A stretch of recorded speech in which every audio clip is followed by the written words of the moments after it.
Hello and welcome to the Toasted Tale podcast. My name is Jim Lillywhite Bewley, and you're listening to the Spotlight playlist, a series of shows where we take one person in particular and we do a deep dive on their life and find out what is interesting about them. Now, for fans of the Toasted Tale podcast, you will know that we have done similar shows like this before. But in more recent episodes, I'm trying to organise the shows a bit more, so if you stumble upon one of my episodes and like it in particular, then you can easily find similar ones. So like the Capturing series that we do occasionally, hopefully you'll enjoy the Spotlight series as well. Now, the Toasted Tale podcast was originally started to find stories where maybe they weren't represented highly enough already. And a massive underrepresentation in history and in stories are women who have done incredible things. Now, as most Toasted Tale podcasts do, this one started from a random conversation in my life. I was around the dinner table, we were all talking as a family, and the subject of espionage was brought up, and in particular, famous historical spies who impacted the world. Now, by their very nature, a lot of those involved in espionage were never found, but those who have become interwoven into popular lore. Now, it was at this point where one of the family mentioned a lady called Gertrude Bell, who was a very famous spy, diplomat, administrator and archaeologist who came to prominence surrounding the events of World War I. It was the fact that she was a very important woman who held a great deal of influence and was an incredible spy that caused this conversation to erupt. And I had this idea, I thought, well, I wonder how many famous female spies there have been that deserve a podcast making about them. The art of espionage itself is just rife with incredibly engrossing stories, and I just felt like there should be some really interesting ones here. So, what we're going to do today, we're not going to do one on Gertrude Bell. I will probably do one of those in the future. Anyone wanting that will have to wait a little bit longer.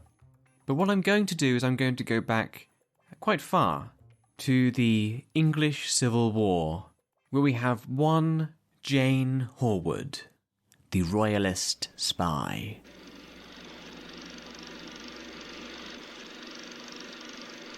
So much of Jane Whorwood's work took place between 1642 and 1646, which were the 4 years where the English First Civil War took place.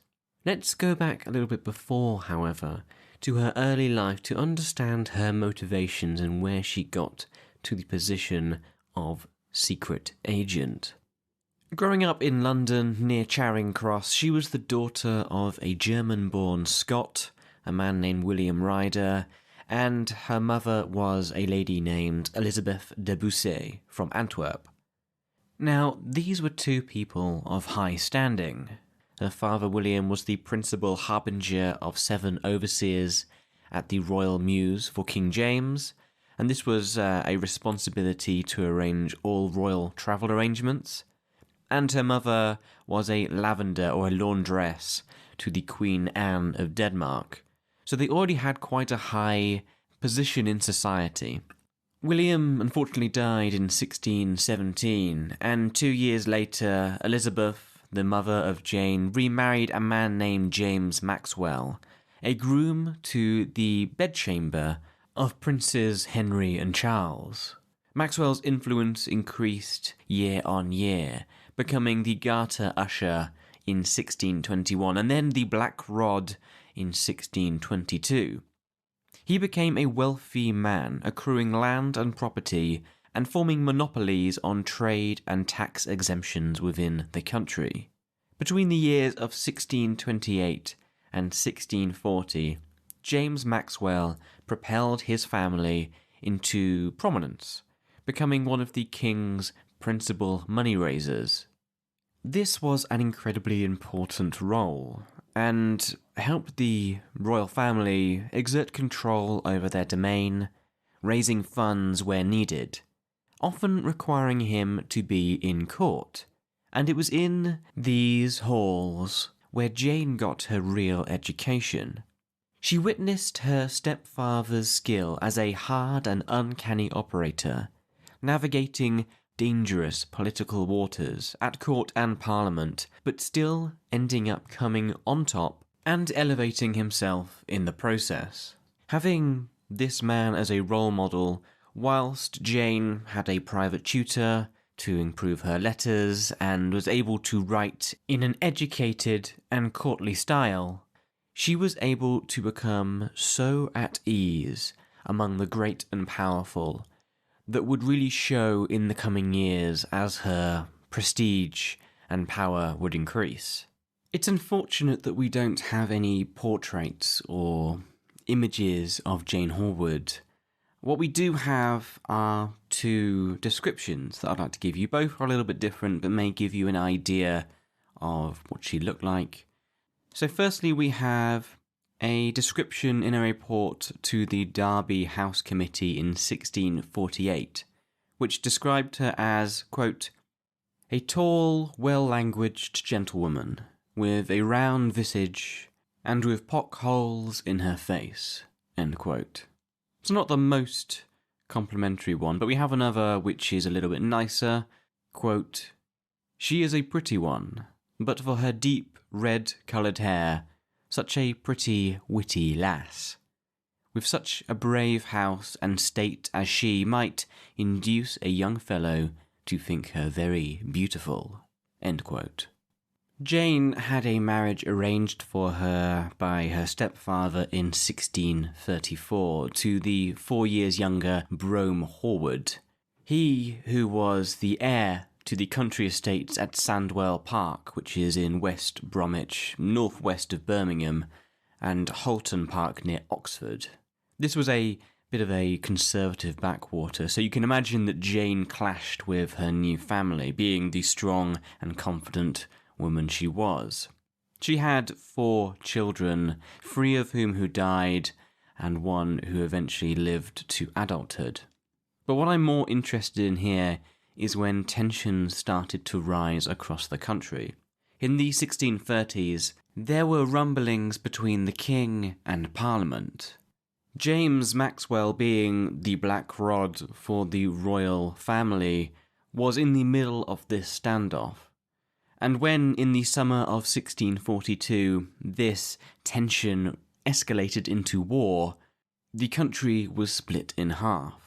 The parliamentarians seized London, and Oxford became the new capital for the Royalist cause.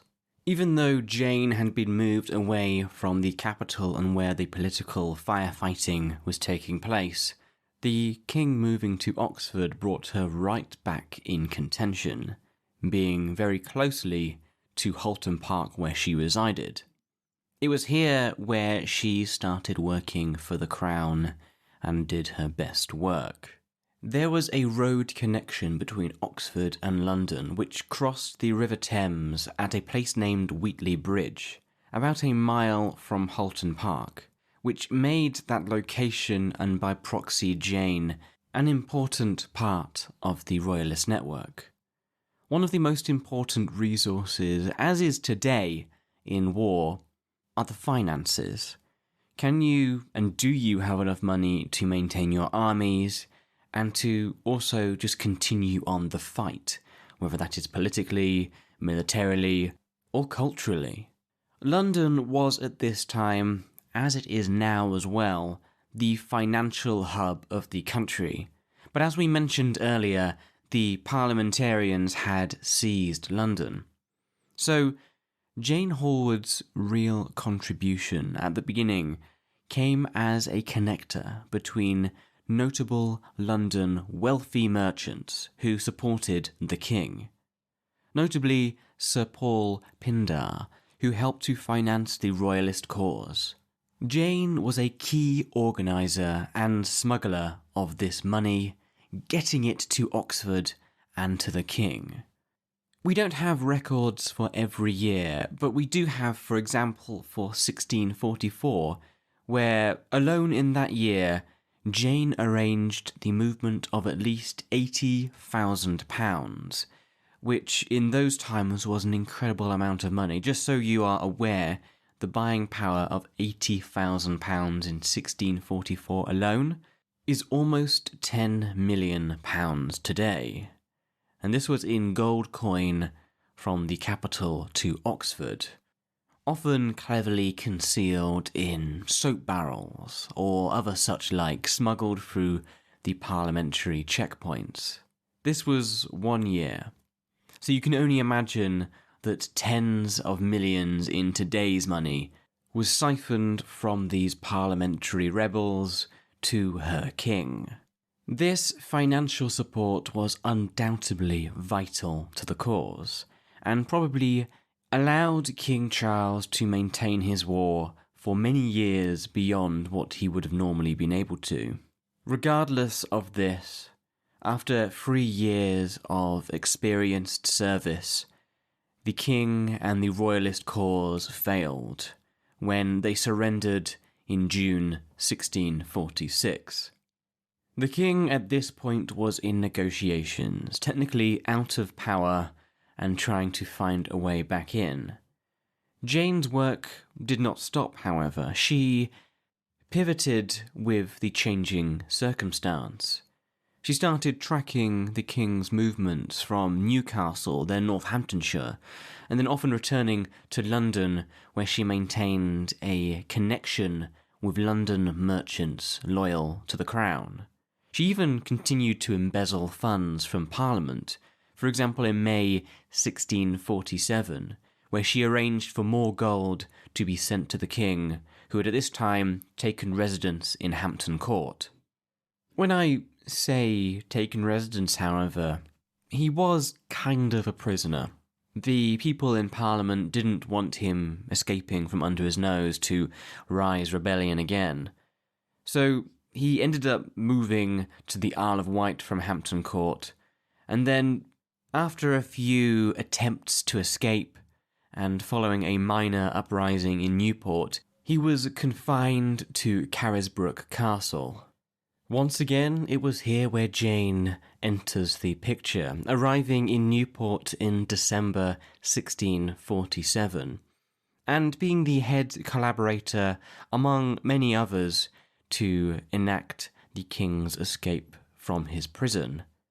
She was, by everyone's accounting, the escape manager, coding letters that were smuggled in and out to keep their liege in the picture. What followed was a series of failed attempts to escape. The first where the king became stuck between the iron window bars on his cell. The second, which involved a hacksaw and nitric acid which were smuggled in, being abandoned for fear of betrayal. A third attempt, which involved Jane chartering a ship from London, proceeding down the Queensborough on the River Medway, and intent on taking the king to Holland, was all ready to be put into place when unfortunately had to be put on ice, Jane waiting 5 weeks to ensure that everything was in place, and then on the 29th of May, when the king's guards, who were bribed to turn a blind eye to the attempt, betrayed him. So at this point, you're probably getting an idea in your mind of King Charles being a pretty rubbish prisoner, always trying to escape. Regardless of this fact, he was able to persuade his jailers to allow more private meetings with supporters. And this is where Jane Whorwood's relationship with the king took another turn. She, of course, being a great fan of the crown, was invited and exchanged letters with the king, but came to Carisbrooke Castle on the 28th of August, 1648, where Jane was invited to join the king and spent several days with him, alone, where their relationship moved beyond just the professional and more into a physical and sexual way. Things were becoming more dangerous for the king.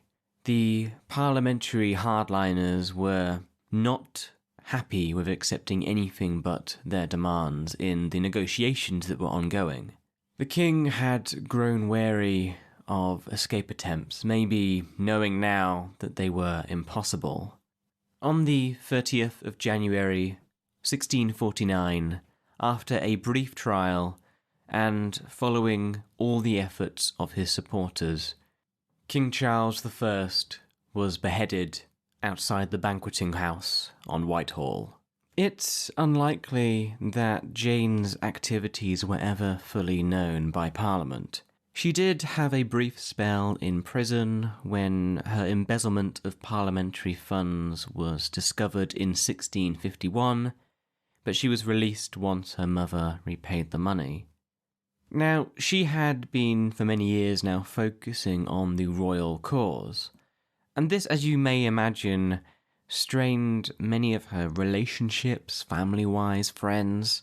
Her husband, Brome, was openly living with another woman, and on one occasion beat Jane so viciously that she was taken to Oxford for treatment and refuge. 30 years of litigation followed, where Brome repeatedly refused to pay Jane alimony of £300 a year. He constantly avoided paying her, and in 1657 wrote, quote, "If she were dying and a halfpenny would save her, I would not give a halfpenny." End quote. Even after the restoration of the royal family, Charles II in 1660, her efforts to the crown were not properly recognised, which is strange. A lot of the men who worked around her were rewarded with government posts or monopolies, and the women may be gifted precious jewellery or money. We may never know why she never received such boons as well, but it may have been simply that she did not request it like the others. Near the end of her life, and after Brome, her ex-husband's death in 1684, Jane was not in the will, though their daughter Diana was. Jane died only a few months later at Halton, at the age of 72, and she was in a state of genteel poverty, with modest personal possessions valued at £40, which is around 4,500 in today's terms.